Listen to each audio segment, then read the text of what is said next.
Hey guys, welcome back to another episode of the Mind Muscle Connection podcast. Today I have two very special guests on, Jordan Lips and Bryan Borstein. We do our every, I would say, quarter-ish roundtable, get both of you guys on. It's always fun having a chat with both of you guys at the same time and get your guys' thoughts on things. So looking forward to chatting with you guys. Thanks for coming on and taking time out of your days.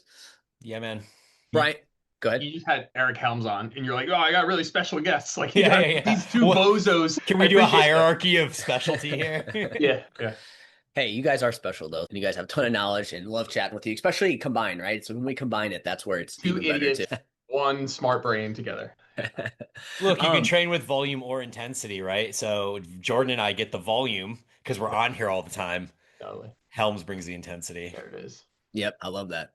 Jordan, Bryan, I think you were on what, a couple weeks ago, 2, 3 weeks ago. You and I just touched base. So I do want to see what's going on with your training again and touch base on it. But Jordan, start with you, man. How's the training been going? Anything or just anything in general that's been going on in the last couple months on your end?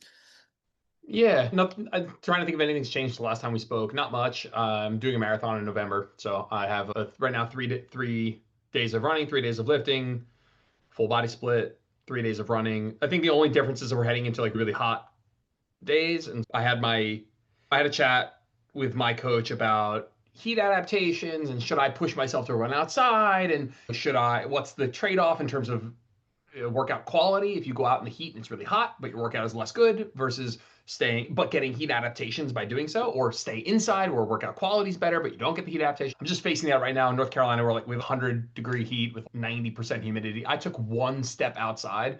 I was like, now I'll do a couple runs outside. Let's see how it goes. I'm running at 6 a.m., so it's 80 degrees and humid, which Buggy. sucks. I took one step outside, immediately turned around and went on my treadmill and said, I ain't doing that. And we could talk about that if we feel like it, but that's the only thing that's changed my life is I'm now just, as much as I love running outdoors, and that has been like a double whammy of why I like running is because I go outside.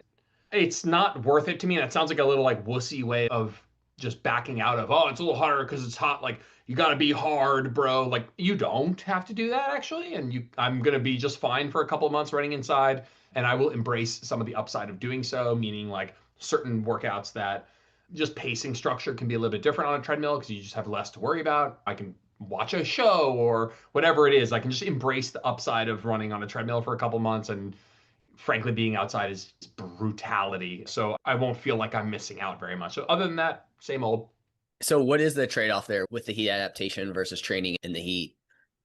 Yeah. The long and short of it is when you train, when it starts to get really hot, and let's say you're training in the heat, your body makes certain adaptations. And those adaptations make running in the heat less bad. But while you're making those adaptations, your training's going to have to be worse. Everything's going to be harder. Running at the same pace is going to be much harder. And even after you're fully heat adapted, let's just use I run at an 8-minute mile pace for 10 minutes.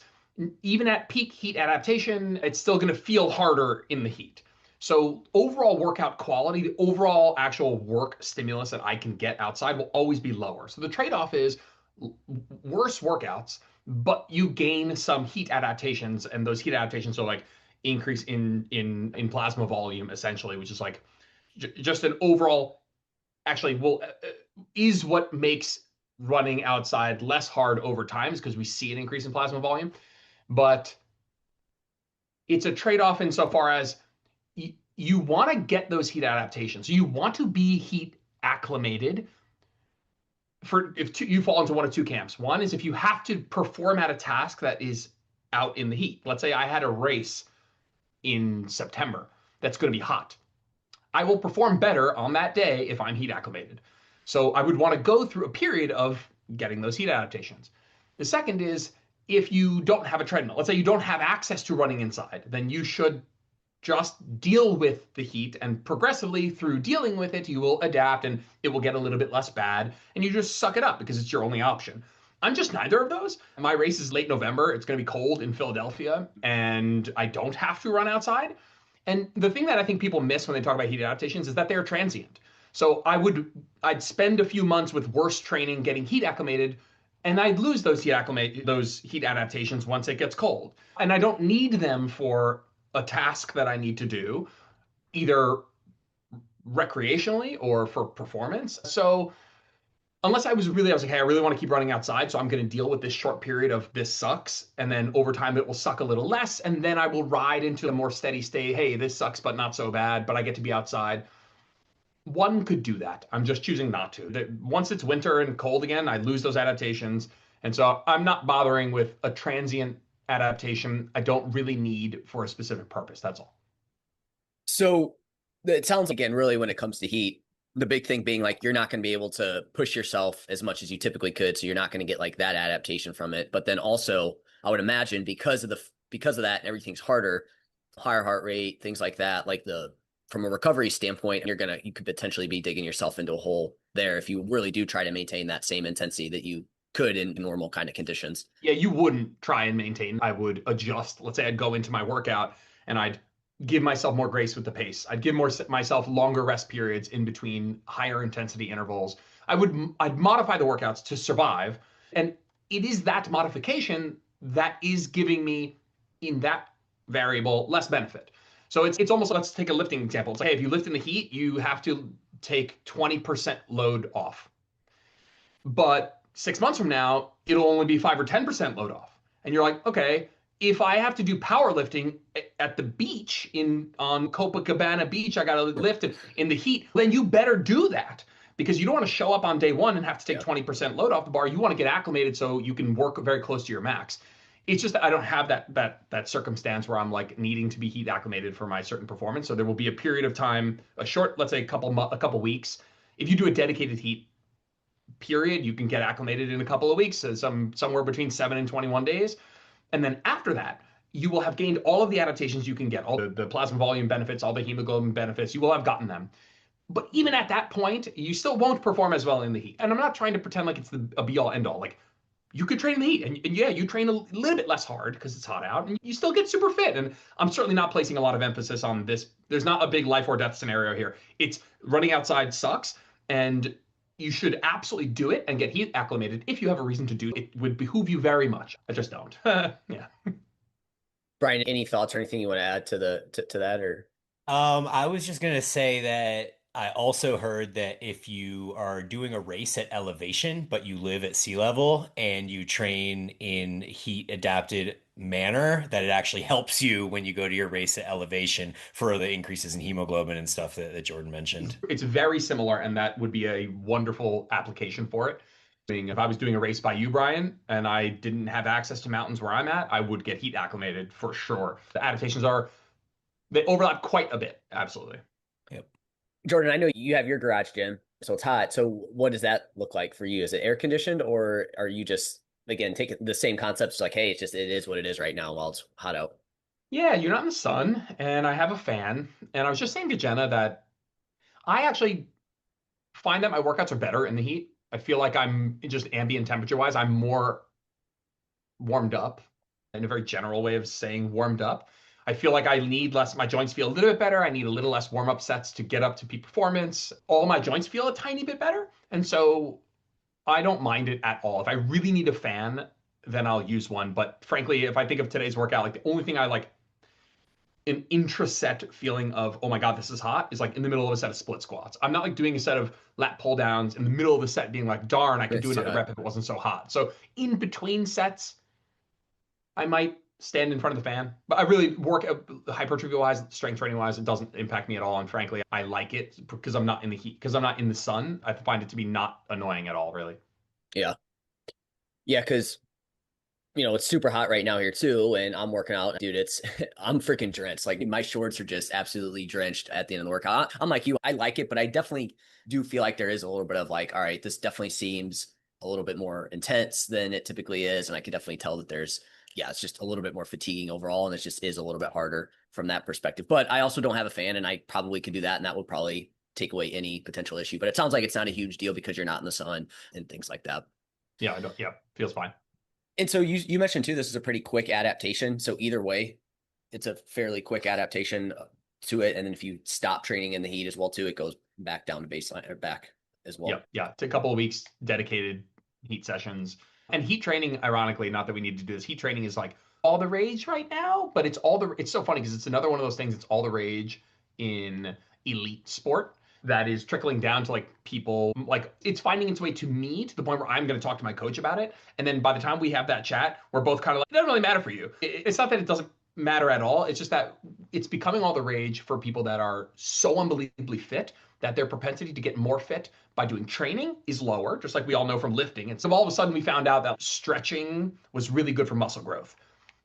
But lifting was way better for muscle growth. The people who would want to spend time stretching, the people that are already maxing out their muscle gain from lifting, and they want to go do this other thing that might also help. But then like it trickles down to like people who are lifting a couple times a week, and they're like, should I be stretching? It's no, you have so much more benefit to gain from just continuing to lift. So people that like elite trail runners, elite ultra runners are like, wow, I can only get a few percent better because I'm already so fit. But there are these heat adaptations that are completely separate from my training adaptations that actually might get me a couple more percent. And so that is very interesting. And you can listen to a lot of podcasts and it can be very interesting. But then when it comes down to it, I'm running 3 hours a week and I'm not even a really good runner. And so for me, running and high quality workouts is still just a better way to go for me. Do you have any ways that you manage that, Brian? Is it, I don't know if it ever gets that hot. I feel like it does get that hot at times for you, but I don't know. Do you ever have any ways to manage that or anything? It's just definitely a little bit harder like here, but because we have such dry environment, the heat doesn't hit you the same way. Like the other day, it was 100 degrees here and 9% humidity.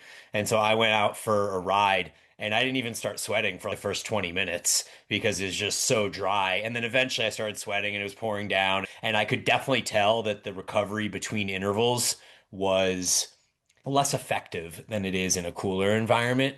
And then the overall impact at the end of the workout of like how long I wanted to just lay there and stare at the sky was maybe a few minutes longer. But ultimately at the end of the day, I don't think the impact is nearly as drastic in Colorado. Yeah. Jordan, go back. You said you're doing full body. Is that like true full body? Like you're hitting each muscle group every 3 times a week or?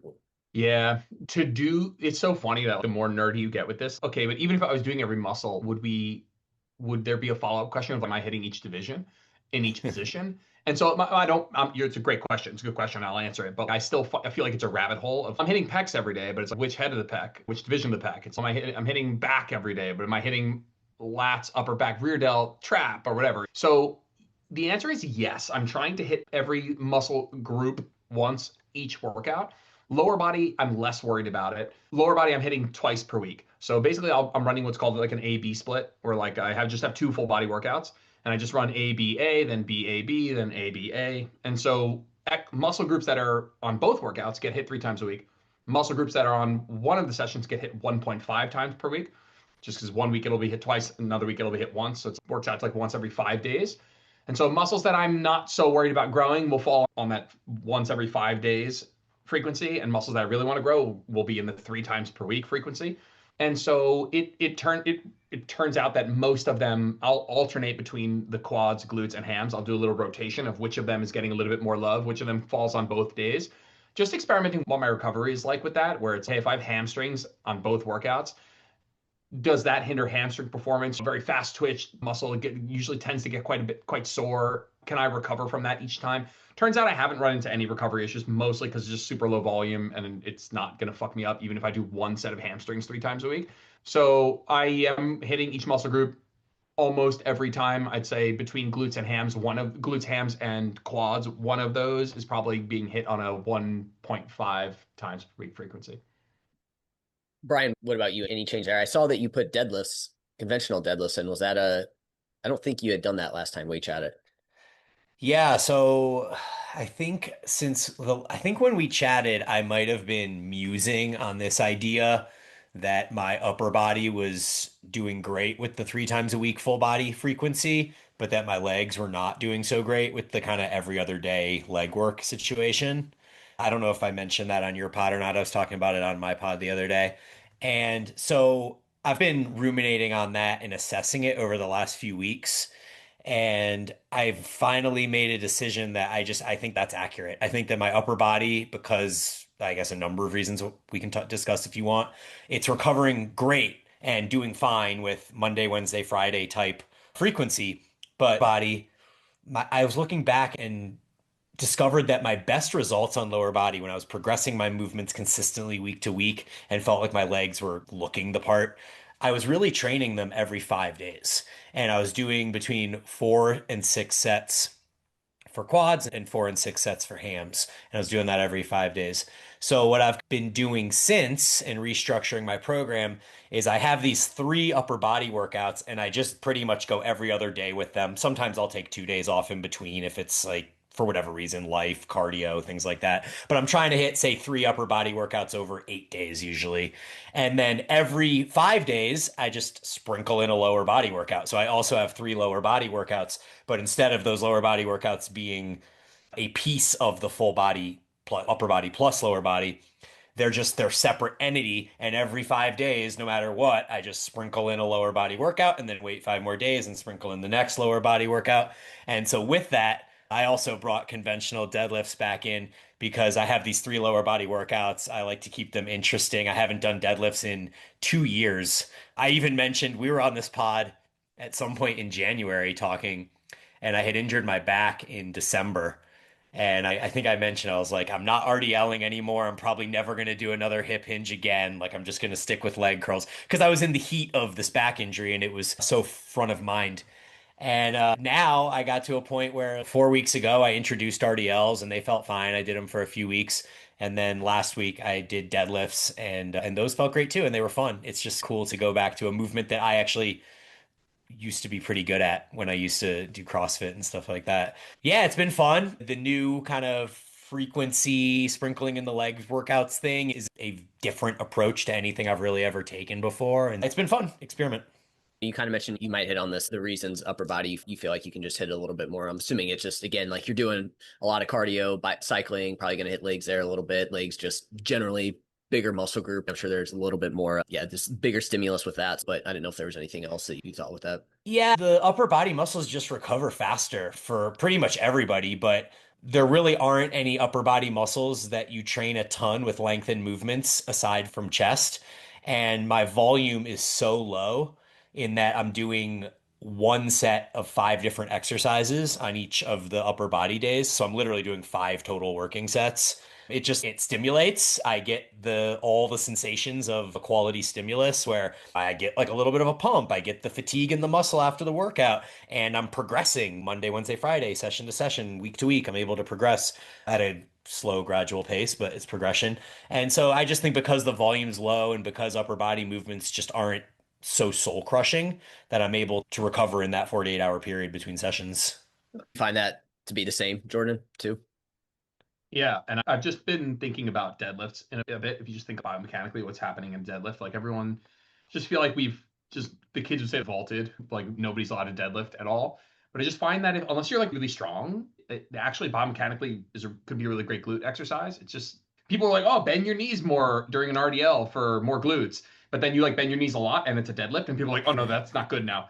And it's like Bryan deadlifting at 400 pounds, and even he is saying with proper programming and recovery, and of course he is very in tune with his body and is setting that up in a way where he's going to auto regulate if he needs to. I think a deadlift is just something that I'm just like not so fussed over. I've had clients deadlift in hypertrophy programs and seen amazing results, and rarely the case that someone's. It's also the case that I don't program super high volume, so most people aren't flying so close to the sun total work wise that like if you take 5% of your program, which is like one exercise, let's say, and you make it a little bit more fatiguing because you do a deadlift instead of an RDL, I don't think that your overall recovery is hinging on that decision. I think the stronger you get, the more this matters, though. I think if you're like 400 deadlifting 400 pounds, like Bryan, what did you have on the bar the other day?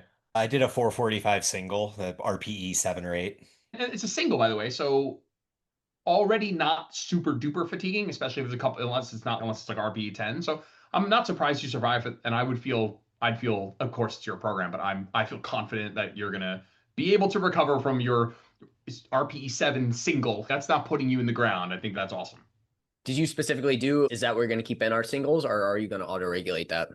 Yeah, so the rep scheme I'm using is 5-5-3-3-1-1. So I'm doing 6 sets of deadlifts, but the first set of five is like 50% of where I end up at the one. So it's a very slow progression up. Like at my last single, I did a 425 single, a 445 single, and then prior to that, it was like a 335 triple. So like nothing really like super hard until that final single at RPE 8 or whatever it is.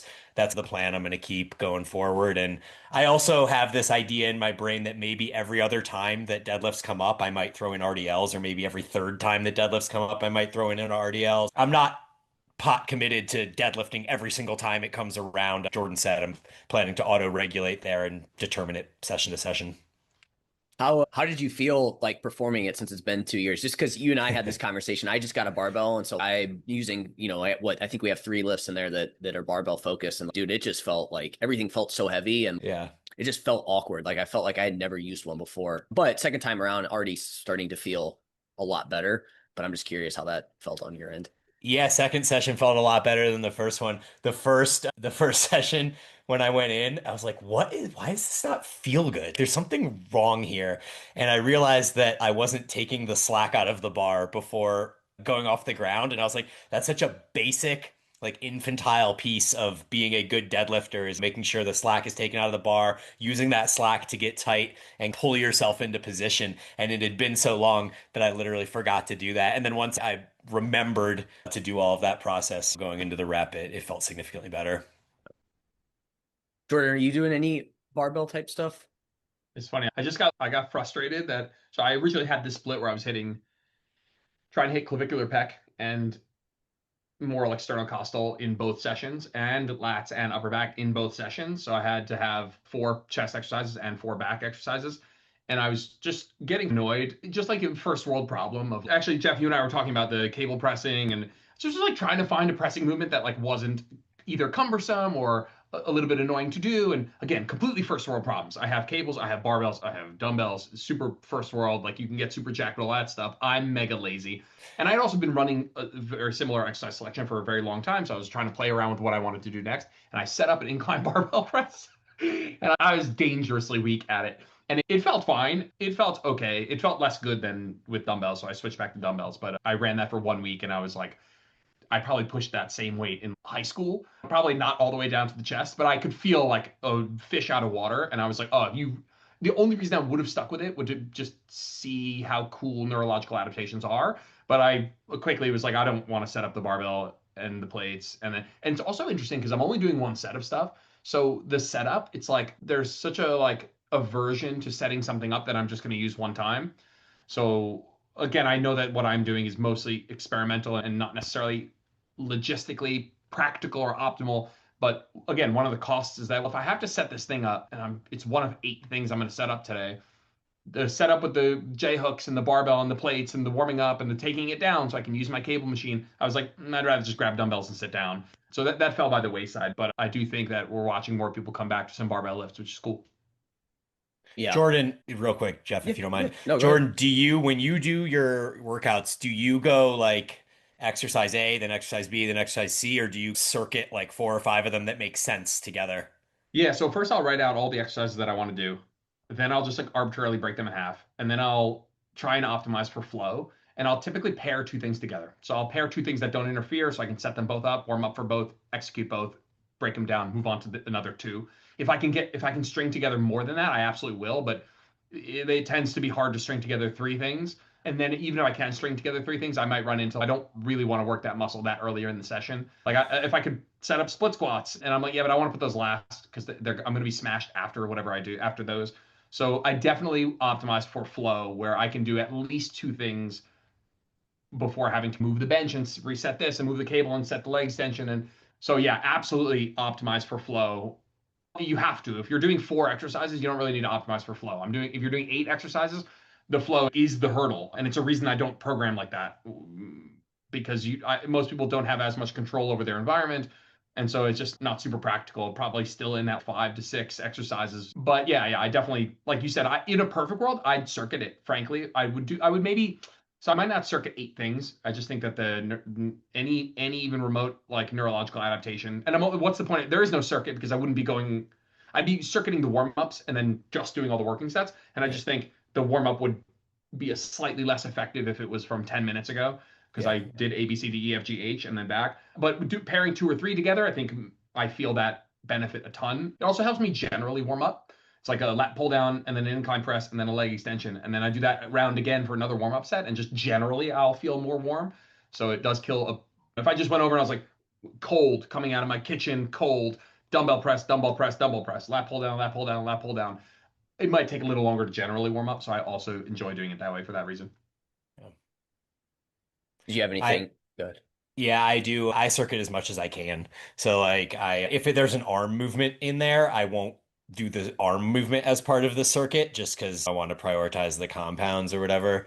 But I'll circuit as much as I can. Usually it ends up being like 4 or 5 exercises. And Jordan was saying because it's just one top set of each, you're really just circuiting the warm up and it almost acts like a full body warm up. I'll get 2 or 3 circuits through, increase the rest as I go so that it's like maybe a minute of rest in the first warm up round, then 2 minutes of rest, then three, and then maybe it's 3.5 or 4 minutes rest before the top set of each movement or something like that. So I've found that works really effective. And then by the time you've done the last round, it's like you're done. So you're out of there. You don't have to go set up any more stuff or do anything like that. So I love being able to create the workout with that flow. But like to Jordan's point, when I program this stuff or I put it into the app, everything is A, B, C, D, E because I can't expect other people to be able to have the same setup options that I do.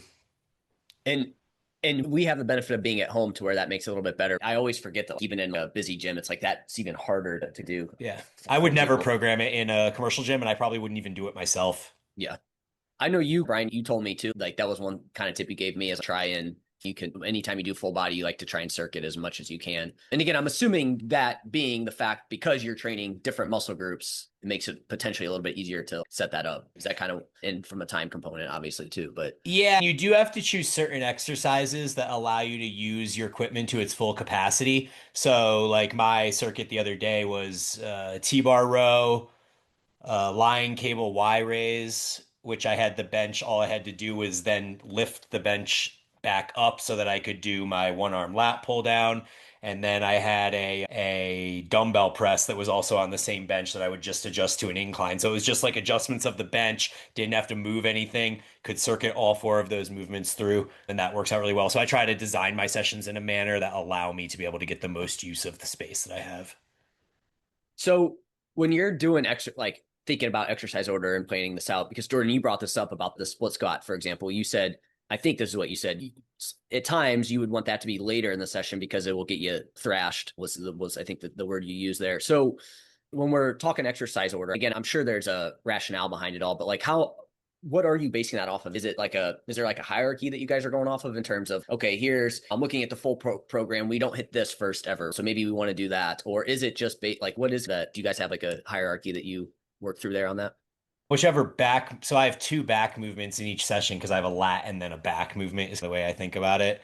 And one of the days I put the back movement first, and one of the days I put the lat movement first.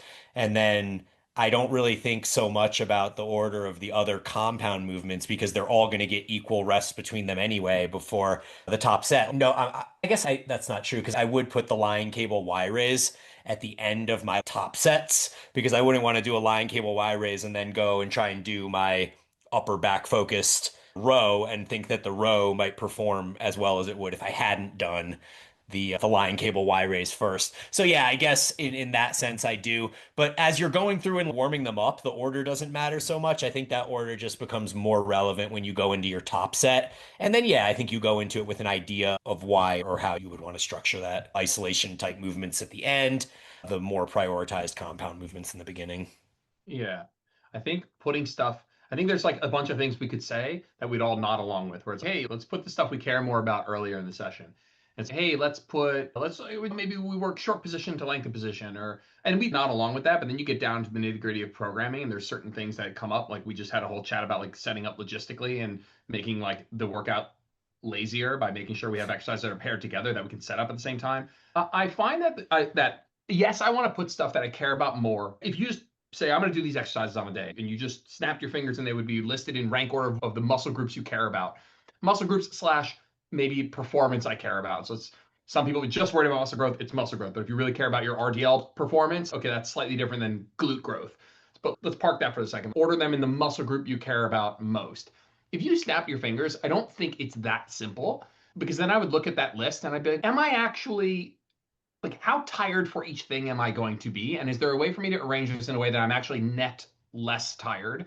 And so that's, and then there's the order of the stuff you care about, but then there's also like unstable to stable. It's like, all right, I want to do unstable stuff when I'm neurologically more fresh, things that require more coordination and power, let's do those things first. So for like hypertrophy people, the most complicated things we do are barbell lifts, RDLs, split squats, back squats, overhead presses. Those are the most technical things we do. One, I don't find those things overly technical. We're not Olympic lifters. If you're Olympic weightlifting, you put that shit first. It's highly technical. I tend to put RDLs almost always first because they are, in my opinion, the thing that people expend the most brain power on their technique over. I have more chats with people about their RDL technique than any other exercise. So it's like, all right, if we're gonna make an appeal to like wanting to be fresh for technical stuff, the RDL is to me the one that's gonna get up on a pedestal and say, well, let's do that one fresh. But I might look at my upper body workout and be like, I really care about my pecs more, a full body workout or whatever. And I have split squats on there. And I'm like, split squats are unstable and I want to make sure I'm neurologically have good balance, but I put those last because I care about them less. And frankly, I don't think I'm not so tired at the end of a workout where I'm like, I can't see anything, man. I don't even know where I am. How do I get to do these split squats? So I think that you have to be realistic with how tired are you actually getting? How much is that fatigue actually impacting your performance on this lift? And there are many times it does occur, but I think that you can be honest with yourself about, is this going to make a huge difference if I do my lat pull down? And I think that people need to think that also when they're in the gym and they're like, I have to make an audible. Some kids are on the leg press. Can I go do my lat pull down first? I don't think a couple sets lat pull down is going to trash your leg press performance. And I think people can be a little bit more flexible with that. I think that outside of like big ticket items, like things that you really care about your performance on, and things, in my opinion, almost only a barbell back squat and an RDL really need to be placed early in the session because they're so technical. I also think that just consider how cardiovascularly demanding that thing is and put that stuff later. And so for me, I just think in general, split squats will have a greater impact on whatever you do afterwards than the opposite of that. And so I tend to just take that into account. And again, there's so many factors that you're trying to triangulate that there's always going to be a trade-off. People in my group, in Brian's group, your clients, Jeff, I'm sure they're going to be like, hey, why did you put that here? I heard that we should do the short position first. And you're like, yeah, but based on what I think you care about, based on the instability stuff, based on how I think the rest of the workout will go if we do this first. It's just, there's always going to be trade-offs and it's hard to check every single perfect box of exercise order. So I do think ultimately what you should be doing is looking at your workout and saying, this is the order that I feel the best at each of these total on average, where I'm going to perform on average the best, maybe with a couple stars over things I really care about. Yeah, no, that makes a lot of sense. So again, you have to consider everything. And I was just wondering your rationale on putting the split squat last for all those reasons you talked about. Because like you said, that would be an exercise that you said, again, not very stable. So it makes sense to do it early. But then like you said, it also is not high priority for you to hit your legs. But then also you feel that more. So that could impact things downstream. I'm just not that tired. I think that like it's probably the last thing I do in a 45-minute lift. Yeah. So I'm a little tired, but it's just, again, it's not, if it was like my most important priority in the world, then fine. But I just don't feel I'm dying at that point. And maybe I take another 2 minutes after my last exercise before my split squats and I'm good. I don't mean to just do the nothing matters thing, but I think you could take another minute and be okay. Yeah.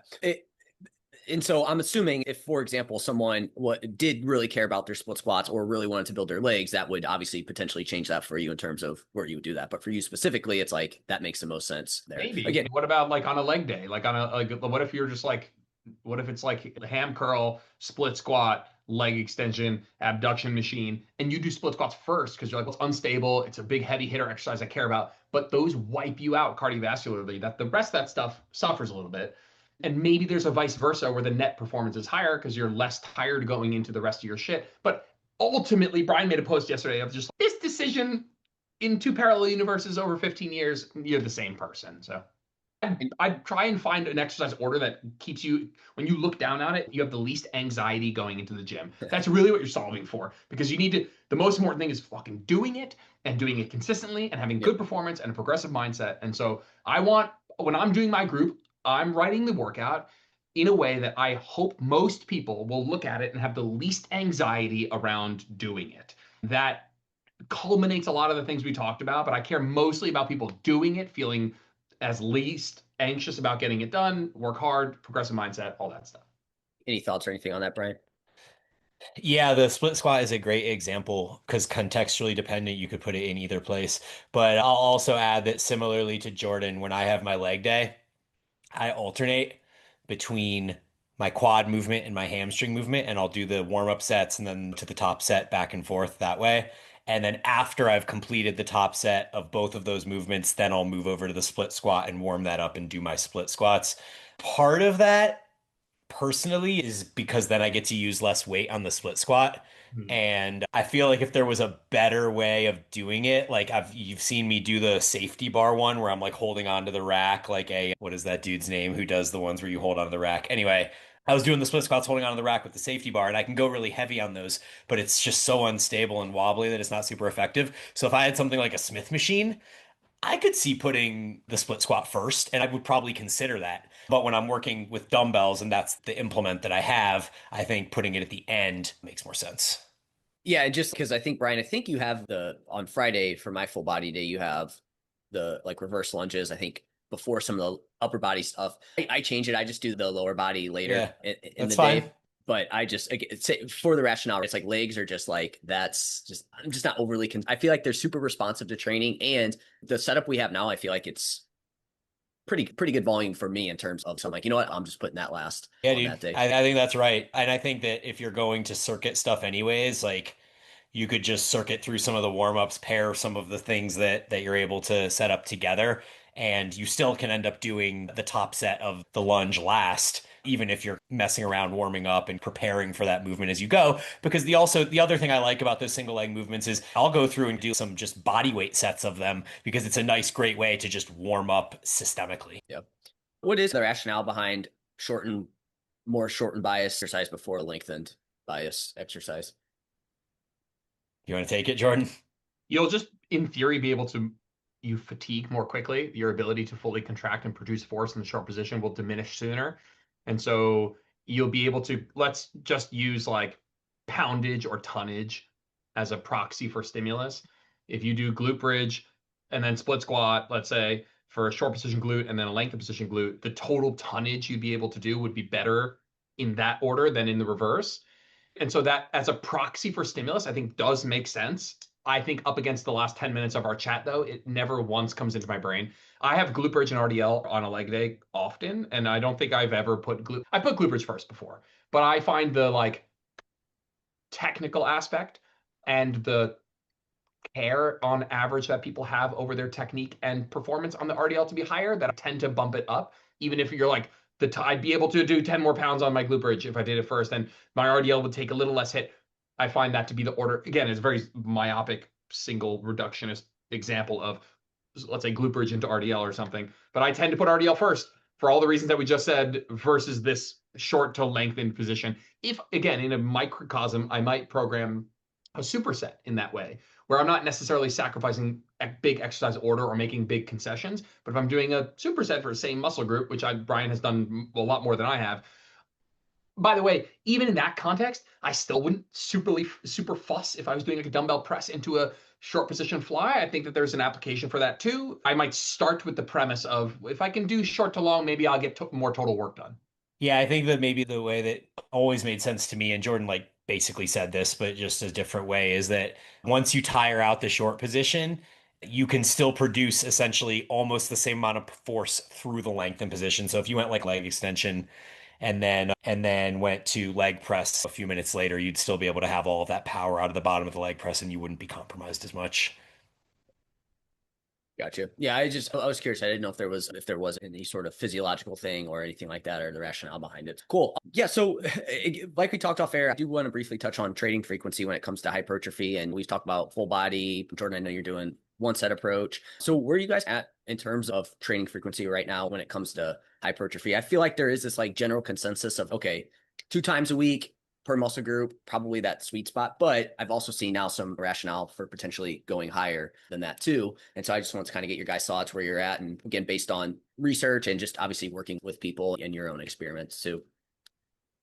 Yeah, one of the things that I put in the caption of my post yesterday that Jordan referenced is that body part splits, or just splits in general, put you into a box and are like, hey, all your muscles are going to recover the same speed. So if we're doing 3 times a week full body, it's assuming that you structure it in a manner where you can make sure each muscle is recovering in that amount of time frame and you can continue to hit it. If you're doing a bro split, then you're probably programming with significantly more volume because you're going to need way more time to recover. That's odd because it assumes that your legs are going to, 12 sets of legs, you're going to recover similarly to 12 sets of back, which is crazy in itself. And so my view on frequency really hasn't changed much in the last couple of years, which is that I think the best frequency is the one that is the right frequency for each muscle group. And that can be complicated because some people are novice or intermediate trainees and maybe don't know that yet. And that's why some of these predetermined setups can be effective. But at the end of the day, like I'm noticing with my workout, my upper body stuff is recovering in 48 hours because I'm using a low enough volume that 48 hours later I can continue to hit that same muscle group again. And then 48 hours later, I can hit that muscle group again. My legs, not the same way. They're responding better to that once every 5 day frequency. And some of that can be manipulated or mitigated by managing your volume and intensity. So some of these more standard setups or splits can work quite well. But my view is really that you want to get to a point where you figure out what the optimal volume and frequency is for each muscle group, and then setting up your program so that it trains that muscle group when it is no longer fatigued and able to produce similar force the subsequent session. So yeah, my view is that it needs to be individualized over time. Yeah, I agree with Brian. Hit something super, super good answer. This might just add on to the side of that. I think one of the things that might be helpful to just internalize is that muscles are always growing or shrinking. There is no such thing as maintenance muscle maintaining, right? You train, you have a stimulus, you're growing, and then that growth period is over, and then you begin atrophying. And so when we see, oh, 3 sets done 1 time per week is enough to maintain muscle, what we're saying is that the stimulus you get from 3 sets done on Monday, by the time next Monday rolls around, you have that same amount of muscle. What's happened is that muscle was not there the whole time in a static form. It grew, you saw growth, and then you atrophied to the same amount that you grew, and by the time Monday rolled around. So in a perfect world, what you would do is you train that muscle as soon as it starts atrophying again, or as soon as the growth period is over, you'd train it again. And whether that's 2 times a week or 3 times a week or something different, there are people out there saying right now that the growth period only lasts 48 hours. And because the growth period only lasts 48 hours, that you should be training 3 times a week, because then you'd have 6 days spent in a hypertrophic state and 1 day spent in atrophy, right? 3 times 48 hours, you'd have 6 days spent in growing, and you'd optimize the rate of growing to shrinking. Right? Other people think that the growth stimulus could be up to 72 hours. And if that's the case, then 2 times per week frequency gets you that same ratio of 6 days out of the week, right? If you train something twice and has 72 hours of a growth stimulus, that's 6 total days. So 2 times a week would give you 6 days of growing and 1 day of atrophying. And so I think Brian makes a good point that it probably isn't so simple. There is difference in rates of muscle growth. The growth stimulus length is probably different. How muscles recover is different. So I don't think, first of all, people who are very dogmatic about either of those things, it's definitely 72 hours, definitely 48 hours, I think they are taking a speculative leap. I don't think we absolutely know. You have the Beardsley crowd, you have the Paul Carter crowd. Ironically, they're against each other now. It's just hysterical. And the thing that makes a lot of sense to me is that what we absolutely know is that frequency is a way to improve, that you get more from training more frequently. Right? That if you equate for volume, 2 to 3 times a week is going to be once per week. And that makes sense for everyone. You know that if you study for a test for 9 hours on Monday, or 3 hours Monday, Wednesday, Friday, 3 hours Monday, Wednesday, Friday will be better. You know that there's a diminishing return to every hour you spend in study hall. And you know that packing up your books and coming back tomorrow and doing it, you understand that concept. So to me, the one thing that I felt strongly about in this year is there's just no excuse to be doing a bro split. There's no excuse. Now, the reason people can get by quite often with that is either they're untrained or they're on steroids. And when you're on steroids, the growth period is much longer. And so that same example of, oh, after 48 hours, your muscle starts atrophying, not if you're on steroids. So you might have a 96-hour growth period and your net growth over time is great training a body part once per week. And you might never even, your rate of atrophy might also go down. Frankly, I don't know enough about steroids to speak on that, exactly what those rates might change in a percentage. But if you're training a muscle once per week, and here's something I feel like, and I'll be a little bit annoying when I say it, like when I say there's no excuse, what I mean is it's just a matter of writing it down on paper of when you're going to train what muscle. There is no real I really want to train a bro split, like, well, why? Like it's not hard to just take your bro split, cut it in half, do half on each day. It's the same. Like, I don't see somebody having a real emotional attachment to, I got to do all my chest work in one day. So if you're just training a muscle group once per week, I don't think you can feel great about it growing. And even if you're doing like 10 sets on a single day, you're either growing and it pains me how inefficient you're being, or you're not growing, or unless you're brand new to training. So just at least get to twice per week frequency, and on stuff that you really care about growing. I know I just said I'm training some things once every 5 days, so it's like a 1.5 frequency, but I'm accepting that's going to not give me optimal growth for those muscles, and I'm making a trade-off given my time constraints. And so I'm just at a point where, like, we know that 2 or 3 days per week frequency is going to beat 1 when you equate for volume. And when I say when you equate for volume, what I'm also saying is you could equate for stimulus with less. And then I put my hand up because that's me. I'd rather do less. So in my pursuit of doing less, maybe those 9 hours of studying on Monday, maybe I could do 2 hours Monday, Wednesday, Friday. And it's only 6 hours, but it's just as good as that one day. Now I don't have to study as much. And that's where I get excited about the pursuit of optimal, because the same principles in the pursuit of optimal can be used for efficiency. And so that's where I'm taking it to the extreme, training with as low per session volume as possible and as much frequency, weekly frequency, as I can. In theory, that will allow me to do less and get more. Again, in theory, I think if you're like 2 times a week, 3 times a week, if you put a gun to my head, I bet it's 3 times a week. But just because, like, intuitively that makes sense, that more frequently would be better. But if we find out the growth stimulus is 72 hours, then I'm working out muscles that are still recovering. But I don't sense that. I sense good recovery. I sense progression. So my only stance right now is don't train a muscle once per week that you really want to grow. And it's hysterical that I just went on this 10-minute rant, and people have known that for forever. And you guys just did. I didn't listen to it, but my presumption, Brian, is when you and Aaron were talking about the silver era bodybuilders, that was something that came up, where bro splits only came really into vogue when people started taking steroids. Like, there weren't bro splits necessarily in the 30s, 40s, 50s. And that was, again, we don't know for sure. They didn't have the kind of scientific rationale, but my guess is they figured that out, where muscles recovered after a few days. We should probably train it again. I'm done with that rant. Sorry for taking up 10 minutes of the show. Go ahead. Yeah, I think that what you said was all right. You basically said exactly what I was trying to say, but in a slightly better way. So appreciate that. But I just am intrigued. Like, I agree with everything you said, but it is interesting that there are advanced bodybuilders that are professional natural bodybuilders that train with bro splits and have their entire life and done really well and developed really great physiques.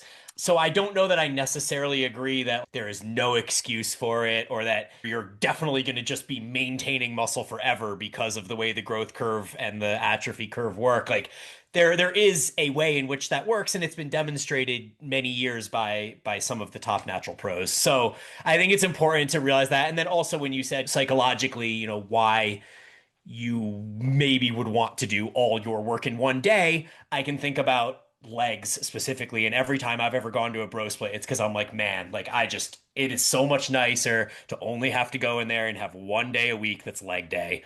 And there's also more intelligent ways to set up bro splits, where your arm day has some dips and some pull-ups in it, so you're getting like a second day for your back and your chest. There's a lot of ways to work around it, so I'm not trying to argue. I just thought it was important to note that as well. No, I think you're right. I think if there was, like, what would I then what would my counter be to a jacked person sitting in front of me? My only counter would be that I think you would have grown and would continue to grow better not doing that. And I Yeah. don't think that anybody would. That's a hypothesis, so we don't know. But that would be my hypothesis. But if whether or not I did say what you are countering, which is that you absolutely cannot grow on a bro split, I would agree that if somebody were to say that's not true, that you're right. So if that is what I said, then I would say that's probably not true. Of course, you can grow with a bro split.